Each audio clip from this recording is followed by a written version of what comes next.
Alhamdulillah. Alhamdulillahi hamdan wa syukru lahu syukran syukra. Wa nusalli wa nusallim ala habibina wa syafi'ina wa maulana Muhammadin sallallahu alaihi wasallam. Ballagha risala wa addal amanah wa nasal ummah. Wa jahada fillahi haqqa jihadihi hatta tarakana ala mahajjatil bayda lailuha kanahariha. Para pemirsa yang dimuliakan oleh Allah Subhanahu wa taala. Tidak terasa Ramadan begitu tidak terasa kita sudah sampai pada 10 terakhir di bulan Ramadan. 10 terakhir di bulan Ramadan adalah hari-hari atau malam-malam yang sangat diistimewakan oleh baginda Rasulullah sallallahu alaihi wasallam. Aisyah radhiyallahu anha ummul mukminin, istri Rasulullah sallallahu alaihi wasallam menceritakan bahwasannya Nabi sallallahu alaihi wasallam apabila sudah masuk 10 terakhir di bulan Ramadan, maka Nabi sallallahu alaihi wasallam syadda mi'dzarah. Nabi sallallahu alaihi wasallam mengencangkan sarungnya. Ini bahasa isyarat, yang artinya bahwa Nabi sallallahu alaihi wasallam tidak menggauli istri-istrinya. Dia menjauhi istri-istrinya. Ya. Wa ahya lailahu. Kemudian Rasulullah sallallahu alaihi wasallam menghidupkan malam-malamnya.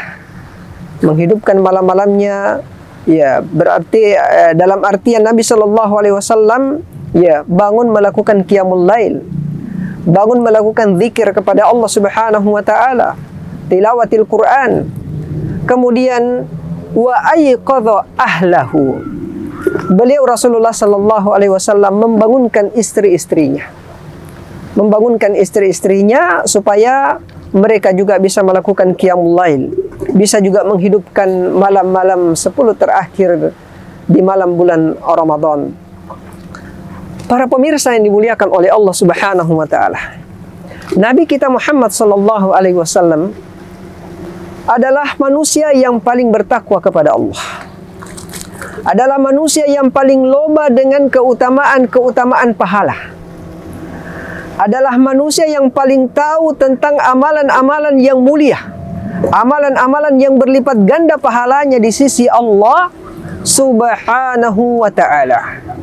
Itu Rasulullah sallallahu alaihi wasallam, para pemirsa yang dimuliakan oleh Allah Subhanahu wa taala.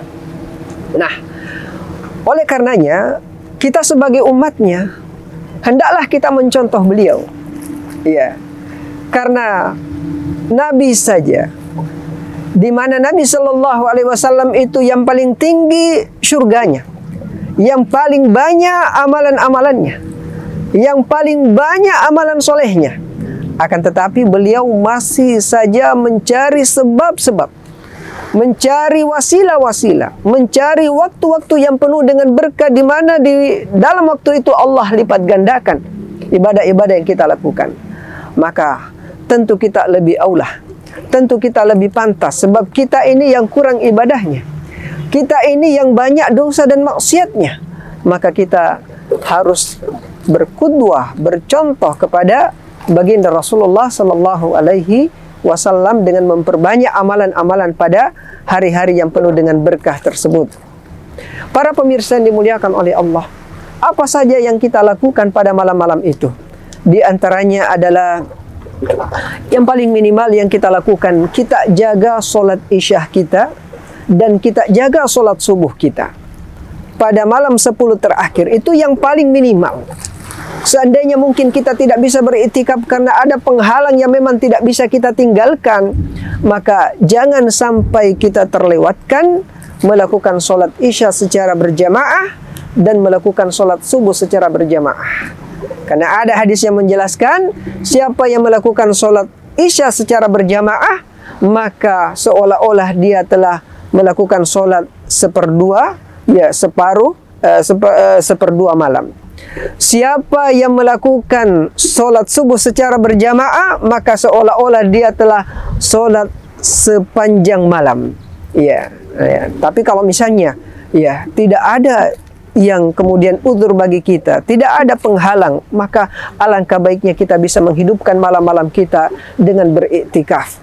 Bisa kita beriktikaf ya, mulai dari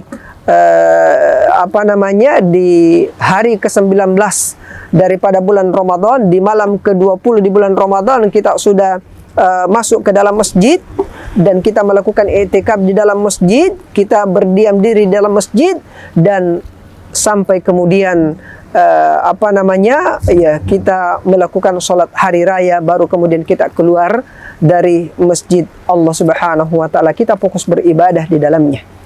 Kata Rasulullah sallallahu alaihi wasallam, man qama lailatul qadar, siapa yang berdiri melakukan qiyamul lail pada malam Lailatul Qadar imanan wa ihtisaban, karena imannya kepada Allah, karena mengharapkan pahala di sisi Allah Subhanahu wa taala, ghufirallahu ma taqaddama min dzambi, diampuni dosa-dosanya yang telah lalu, kata Rasulullah sallallahu alaihi wasallam.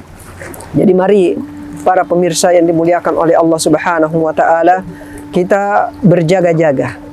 Jangan sampai kemudian 10 terakhir di bulan Ramadan kita mengisi dengan perbuatan sia-sia. Kita sibukkan diri kita yang tidak ada kaitannya dengan kepentingan akhirat kita, dengan kepentingan amalan-amalan soleh kita. Maka termasuklah kita orang yang sangat merugi para pemirsa yang dimuliakan oleh Allah. Maka siapa yang dipanjangkan umurnya bisa bertemu dengan 10 terakhir di bulan Ramadan, maksimalkan beribadah, memperbanyak berzikir, memperbanyak melakukan solat-solat sunnah, memperbanyak melakukan tilawatil Quran, dan memperbanyak membaca doa Allahumma innaka afuwun tuhibbul afwa fa'fu anni, Allahumma innaka afuwun tuhibbul afwa fa'fu anni, Allahumma innaka afuwun tuhibbul afwa fa'fu anni. Mudah-mudahan kita semua diberikan kesempatan oleh Allah, diberikan taufik oleh Allah bertemu dengan malam Lailatul Qadar, dan kita bisa mendapatkan ampunan di sisi Allah Subhanahu wa taala dan pahala yang berlipat ganda. Barakallahu fikum. Wassalamualaikum warahmatullahi wabarakatuh.